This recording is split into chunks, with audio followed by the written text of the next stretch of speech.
سلام، من علی آردم هستم و اینجا کانال یوتیوب نقال باشیه و ما میخوایم امروز درباره روانشناسی توده ها در انقلاب ها صحبت بکنیم. با من همراه باشید.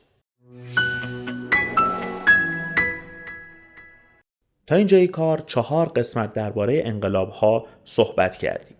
این مطالب به هم پیوسته هستند، اما من سعی میکنم هر قسمت رو جوری برای شما ارائه بکنم که بتونید با دیدن اون قسمت متوجه اون قسمت بشید. اما بهترین کار اینه که شما این مطالب پیوسته رو از ابتدا نگاه بکنید تا تصویر درستری داشته باشید. برای اینکه بتونید این کار رو بکنید، لینک چیستی انقلاب یعنی قسمت اول رو گذاشتیم این بالا. شما میتونید برید اون رو نگاه بکنید و با ما از همون ابتدا همراه باشید. و برای اینکه یه یادآوری با هم بکنیم و ببینیم تا الان چیا گفتیم، توی قسمت اول درباره چیستی انقلاب ها صحبت کردیم، یعنی انقلاب ها چی هستند و چی نیستند. توی قسمت دوم درباره تقسیم بندیشون و نوع نگرش آدم ها به انقلاب ها صحبت کردیم.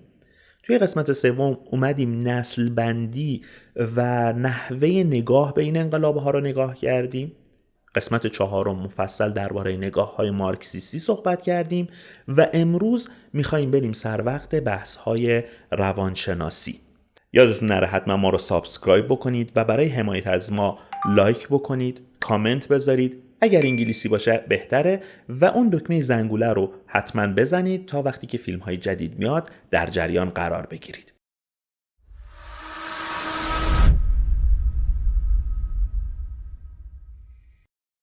توی قسمت قبل ما درباره مارکسیسم صحبت کردیم و گفتیم که تقریباً قرن 19 در سیطره نظریه‌های مارکسیستی بود و اون رو جزء نظریه‌های کلاسیک می‌دونیم.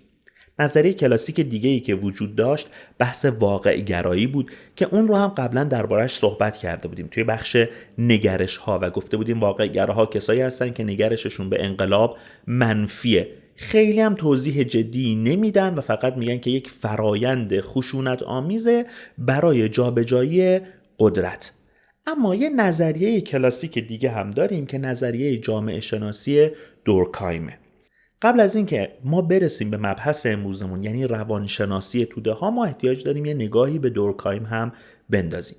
دورکهایم جز جامعه شناس‌های بسیار معروفه، جز مؤسسین علم جامعه شناسی محسوب میشه و میاد جامعه ها رو به 2 قسمت تقسیم میکنه. میگه یه سری جامعه های ساده هستن که میگه روابط تقسیم کار اینجا مکانیکه. یعنی چی مکانیکه؟ یعنی همه چیز به صورت سلسله مراتبی رخ میده، همه چی مشخصه. رئیس قبیله است، بعد مثلا فرد پایینتر کت خداست، کلانتر یا هر چیز دیگه‌ای، بعد مثلا بزرگ قوم، رئیس خانواده است و فرزندان. همه چیز هم مشخصه، روابط مکانیک وجود داره. بعد دورکهایم میگه که وقتی جامعه میخواد مدرن بشه میره به سمت جوامع ارگانیک. وقتی میگه ارگانیک یعنی جامعه زنده است و دیگه اینجوری سلسله مراتب وجود نداره، روابط یه مقدار پیچیده میشه، تقسیم کار توش متفاوت میشه، ارزش‌ها و هنجارها هم متفاوت میشه. دورکهایم معتقده که وقتی جامعه از حالت ترادیشنال یعنی سنتی به سمت جامعه مدرن میره، جدا از این که این اتفاقات توش میفته، اینه که هنجارها هم توش عوض میشه. یعنی چی؟ یعنی آدم‌ها قبلا براشون مهم بوده که رئیس قبیله چی بگه، الان براشون مهمه که قانون چی میگه. اون موقع براشون سنت مهم بوده، اما الان فردیت معنی پیدا کرده، بنابراین خود شخص میتونه نظر بده، فقط سنت نیست. و بحثایی از این شکل. دورکهایم میگه که وقتی جامعه داره این حرکت رو انجام میده دچار آنومی میشه، دچار بیهنجاری میشه و وقتی که جامعه دچار بیهنجاری میشه دچار یک تلاطمی میشه که این تلاطم ممکنه منجر به انقلاب بشه.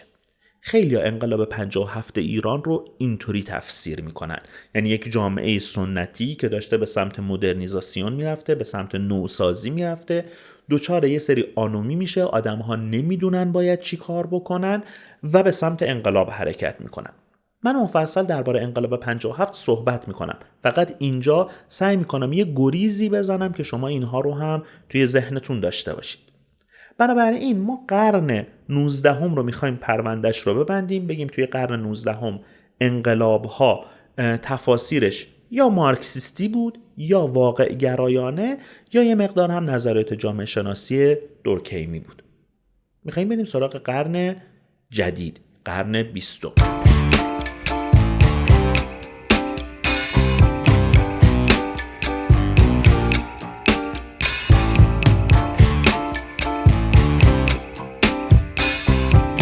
ما مفصل درباره نسل بندی نظریه های مدرن توی انقلاب ها صحبت کردیم. یادتون که نرفته. گفتیم نسل اول، نسل دوم، نسل سوم، چهارم و گفتم یک شکلی داره به وجود میاد به اسم نسل پنجم. نسل اول گفتیم اونهایی بودن که فقط هدفشون این بود که انقلاب ها رو توصیف بکنن و مهمترین مثالش کرین برینگتون و کتاب کالب چکافی 4 انقلاب بود. اما گفته بودیم که اینها بسندگی کافی ندارن، بنابراین نسل دوم ایجاد شدند.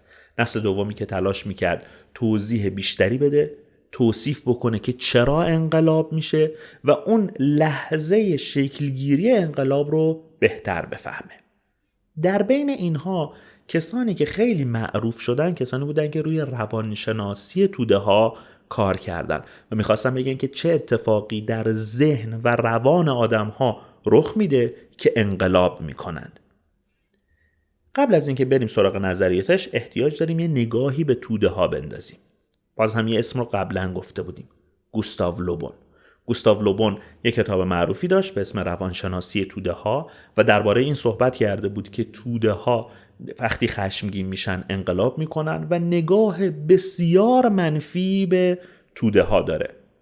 قرن 19 اکثرا نظریه لوبون نظریه غالب بود و همه فکر میکردن که توده ها چیز بدی هستن، وقتی حرکت میکنن با خودشون فقط خرابی به بار میارن و این خرابی حاصل انقلاب هاست. اما کم کم توی دوره‌های بعد نگاه مثبت‌تری به توده ها شد. به ویژه توی قرن 20 با نگاه‌های آرنتی آدم‌ها فکر کردن که نه آقا اینجوری هم نیست، توده ها هوشمندن، تصمیم گیری میکنن، میل به حیات زیادی دارن، بنابراین وقتی حرکت میکنند میخوان به اهداف مورد نظر خودشون برسن، شعور دارن. اینجوری نیست که فقط خشم داشته باشن، فقط وحشیگری داشته باشن و بهشون نگاه منفی داشته باشیم. این نگرش درباره توده ها رو تو ذهنتون داشته باشید که یه گروهی کلن نگاه منفی نسبت به توده ها دارن و یه گروهی هم نگاهشون خیلی مثبته. نگاه‌های بینابینی هم وجود داره، ولی ترجیح میدم که این دو سر طیف رو در نظر بگیرید و بعد بهش بیشتر فکر بکنید. حالا توی این دوره گروه‌هایی ایجاد میشن که با نگاه دقیق تری به توده ها سعی میکنن بگن که چرا انقلاب رخ میده و اسمشو میذارن روانشناسی توده های انقلابی. در رأس اینها شخصی به اسم دیویس یک مسئله رو مطرح میکنه و میگه آقا مارکس اشتباه میکرده. مارکس برمیگرده میگه فقر و بیکاری و مشکلات طبقاتیه که باعث میشه که انقلاب بشه. دیویس میگه نه اصلا اینجوری نیست، کاملا برعکسه. آدم ها وقتی فقیر باشن که لمس میشن، بی‌حس میشن، کاری نمیکنن. موقع این اتفاق میفته که یک محرومیت نسبی وجود داشته باشه، نه یک محرومیت مطلق. محرومیت نسبی که دیویس تعریف میکنه چیه؟ میگه آدم ها یک دوره‌ای از شکوفایی و رشد و توسعه رو میبینن و احساس میکنن که چه تصویر جذابی روبروشونه، آینده از آن اونهاست، دارن رشد میکنن، اوضاع بهتر میشه، بوی بهبود از جهان میشنون و فکر میکنن که همه چیز باید خوب بشه. اما ناگهان یک اتفاقی میفته که حالا میتونه رکود باشه، میتونه جنگ باشه یا هر چیز دیگه و باعث میشه که آدم‌ها یه مقدار بسیار زیادی سطح زندگیشون بیاد پایین. به عبارت یارو یک لول، یک سطح از زندگی خوب رو دیده، حالا اومده به سطح پایین تر. اسم این رو میذارن منحنی جی دیویس. یعنی اگر نگاه بکنید میگه که انتظارات آدم ها زیاد میشه و بعد میاد پایین، کاملا مثل یک جی انگلیسی. میگه در این حالته که آدم ها انقلاب میکنن. یعنی آدم ها باید یه تصویر روشنی داشته باشن و این تصویره از یک گذشته میاد، نه یک آینده مبهم. میگه گذشتهشون خوب بوده، بر اساس اون الان فکر میکنن آینده هم میتونه خوب باشه، ولی یک شکست توش ایجاد شده. نفر دومی که در این زمینه صحبت میکنه تد رابرت گاره و کتاب معروفش به اسم چرا انسانها شورش میکنند. این کتاب توی ایران بسیار مورد علاقه است. اکثر قریب به اتفاق کسایی که جامعه شناسی خوندن این رو بهش ارجاع میدن و حرفی که رابرت گار میزنه یه مقداری توسعه حرف دیویسه. اون هم میاد از محرومیت نسبی صحبت میکنه. میگه آدم ها یه سری توانایی های ارزشی دارن، یه سری انتظارات ارزشی دارن. توانایی ارزشی یعنی چی؟ یعنی که آقا من خودم رو انقدر ارزش گذاری میکنم، من تواناییم انقدره. مثلا من میگم من تحصیل کرده یکی از بهترین دانشگاه های ایران هستم در یکی از بهترین رشته ها، بنابراین توانایی هام خیلی زیاده. یه همچین تصویری از خودم دارم. کنار این یه سری انتظارات ارزشی داره. یعنی چی؟ میگه من که حالا انقدر توانایی دارم پس حتما باید یه خونه از خودم داشته باشم، یه خونه مثلا 150 متری در منطقه خوب پایتخت، یا نه در منطقه‌ای که زادگاه خودمه.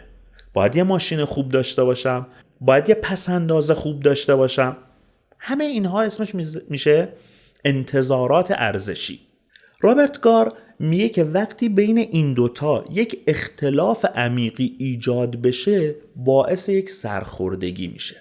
اینها رو به 3 دسته تقسیم میکنه. اولیش رو میگه محرومیت نزولی. تو این حالت چه اتفاقی میفته؟ اون کلمه ارزشی رو وردارید، من فقط میگم انتظارات، توانایی. میگه توی این حالت توانایی های آدم ها میاد پایین اما انتظاراتشون ثابت باقی مونده. یه فرضی بکنید که یه آدمی دچار معلولیت شده. این تواناییاش اومده پایین دیگه، ولی انتظاراتش هنوز همون انتظارات قبلیه. اینا بهش میگیم محرومیت نزولی. حالت بعدی که ازش صحبت میکنه میگه محرومیت افزایش توقعات. یعنی چی؟ یعنی میگه آدم تواناییش ثابت باقی مونده ها، ولی توقعش رفته بالا. مثلا یه دوره‌ای رفته یه جایی کار کرده و پول خوبی بهش دادن، تواناییش تغییری نکرده، ولی از اونجا بیکار شده، اومده بیرون، جای دیگه که بهش دارن کار پیشنهاد میکنن خیلی حقوق خوبی بهش نمیدن. این مثلا زندگیشو رو حقوق 50 میلیون تومان بسته، الان بهش میگن که 30 میلیون تومان. اینا فقط زندگی فردی رو دارم میگم یه مقدار جلوتر توضیح میدم. حالت سوم رو بهش میگه محرومیت صعودی. توی این حالت توانایی‌های آدم کاهش پیدا کرده، از طرف دیگه انتظاراتش افزایش پیدا کرده. مثال‌هایی که تا اینجا زدم مثال‌های شخصی بود، اما بیاییم این مقدار جامعه رو نگاه بکنیم. فرض بکنید یک جامعه‌ای در یک دوره‌ای شکوفا میشه، اما بعد از یه مدت که آدم‌ها توقعاتشون رفته بالا، انتظاراتشون رفته بالا، یهو با رکود روبرو میشن. شبیه اتفاقی که توی ایران افتاده. توقعات یا انتظارات آدم‌ها بالا رفته یا اصلا سر جاش باقی مونده، اما توانایی‌هاشون کاهش پیدا کرده. چرا گفتم رابرت گار رو خیلی توی ایران دوست دارن؟ چون انقلاب 57 رو بسیاری ها بر اساس نظریات رابرت گار بررسیش میکنن. میگن در ابتدای دهه 50 ما شاهد این هستیم که قیمت نفت زیاد میشه، پروژه های عمرانی زیاد میشه، اما بعدش ناگهان قیمت نفت میاد پایین، کمربندها باید محکم بسته بشه، پروژه های عمرانی متوقف میشه، شرکت ها که همگی داشتن رشد میکردن ناگهان دچار شکست میشن و بیکاری زیاد میشه، اعتصابات زیاد میشه. شما میتونید این آمارها رو توی کتاب ایران بین دو انقلاب یراواند آبراهامیان ببینید که چه اتفاقی در این زمینه داره میفته. بنابراین آدم‌ها انتظاراتشون بالا رفته اما امکاناتشون کاهش پیدا کرده. این باعث میشه که آدم‌ها عصبانی بشن، شاکی بشن و باقی مسائل هم که بهش اضافه میشه فضا انقلابی میشه. وقایع 1401 رو هم میتونیم با نظریات رابرت گار و دیویس بررسی بکنیم. یعنی ما یک دوره ای رو داشتیم که شکوفایی بوده، حالا نسبی، بعد دچار رکود میشیم، تحریم ها میاد، آدم ها توانایی هاشون هر روز داره کمتر میشه، اما توقعاتشون تغییر پیدا نکرده. جدا از اینکه یک دوره شکوفایی رو داشتن، یک دوره‌ای که میتونستن برای زندگیشون برنامه ریزی بکنن، آیندهشون رو ببینن، اطرافیان رو هم میبینن دیگه، کشورهایی مثل حاشیه خلیج فارس، مثل ترکیه، مثل آذربایجان، و انتظاراتشون یا افزایش پیدا کرده یا تغییری پیدا نکرده. به همین خاطره که ما میگیم که این مدل میتونه وقایع 1401 رو هم تبیین بکنه.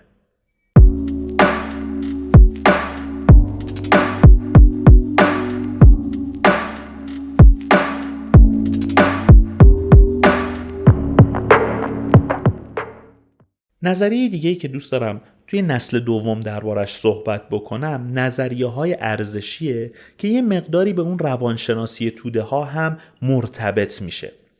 مهمترین آدمی که اینجا صحبت میکنه چالمرز جانسونه و برای اینکه بتونیم بفهمیم جانسون چجوری انقلاب ها رو تبیین میکنه باید یه مقدار ذهنیتش رو درباره مفهوم دولت بفهمیم.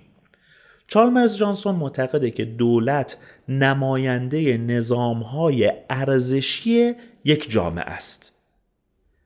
این که میگم که باید بفهمیم که این آدم چجوری به دولت نگاه میکنه به خاطر اینه که خیلی‌ها نگاهشون به دولت این شکلی نیستا.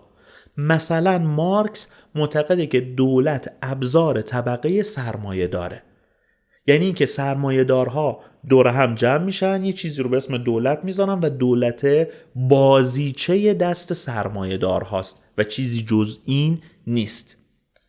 نمیخوام وارد این بشم که دولت‌ها چی هستن، نگاه‌های مختلف چیه، فقط خواستم ذهنیتتون رو باز بکنم که آدم‌ها نگاه‌های مختلفی به دولت دارن که واقعا اصلا دولت چیه.